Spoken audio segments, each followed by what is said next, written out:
Көршім келін түсірді. 1999 жылы еді. Менің қызыма аяғым ауыр болатын. Басымнан орамал түспейді. Құрдастардың әйелдері кексе қатындарға ұқсамай, шешіп басыңдағы дейтін.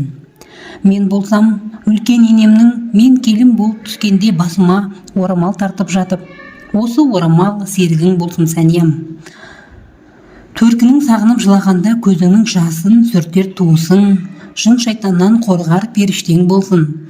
Басыңа қонған бағың мен бақытыңның куәсі болсын. Келешек ұрпағыңды тәрбиелеуге көмектесер ибаң мен ізетің болсын деп еді. Сол кезде орамалымды тастамайтынмын.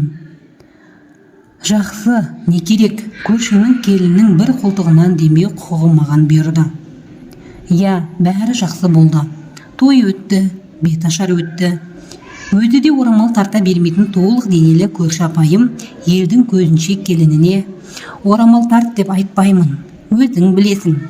Сен менің қызымсың. Өз үйіңдей көріп, емін еркін жүре бер деді. Ененің сөзін екі етпейтін келін екен. Енесі екеуде орамалсыз жүреді. Осы жылы күзде мен дүниеге қызымда келдім. Арада 4 ай өткенде жаңағы толық көрші апайымызда қыз туып алды. Мен Айдана деп қойдым, көршім Гүлдана деп қойды. Содан кейін 6 ай өткенде жаңағы келін де босанып алды. Менің қызым тып-тыныш, жыламайды да. 2,5 жастағы ұлыма бағынады. Күлдірсе күледі, ойнатса ойнайды. Менің тамақтандырғаным болмаса, қалғанын ұлымның мойнында. Ал көршіге келер болсақ, жаңағы 6 айлық қызда, жаңадан туған ұл да зар жақсы болды. Жылайды да жатады. Үлкен қыздары бар апайдың солар көтеріп жүреді ылғи. Мен апайға, орамал тартсаңыздаршы бастарыңа. Екеуіңіз де бала күтесіздер. Шаштарың дуым-дуым боп отырғанда бала еме ала ма?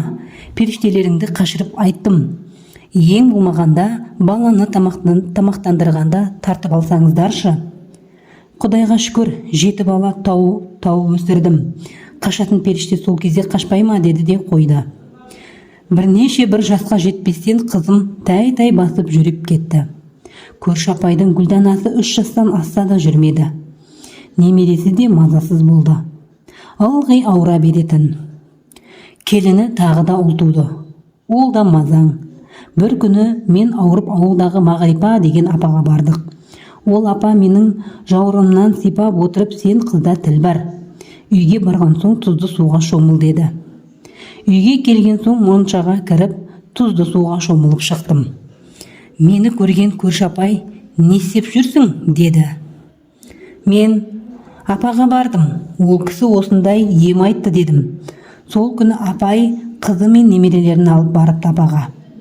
Орамалсыз жалп етіп жетіп барған екеуіне апа қарап отырыпты да, орамалдарың қайда депті. Сосын қалған екеуі ұмытып кетіппіз деген ғой. Сосын екеуіне 2 орамал беріпті. Сосын кішкентайлардың тамағына саусағын тығып, ұйысып қалған шаштар алып шықты.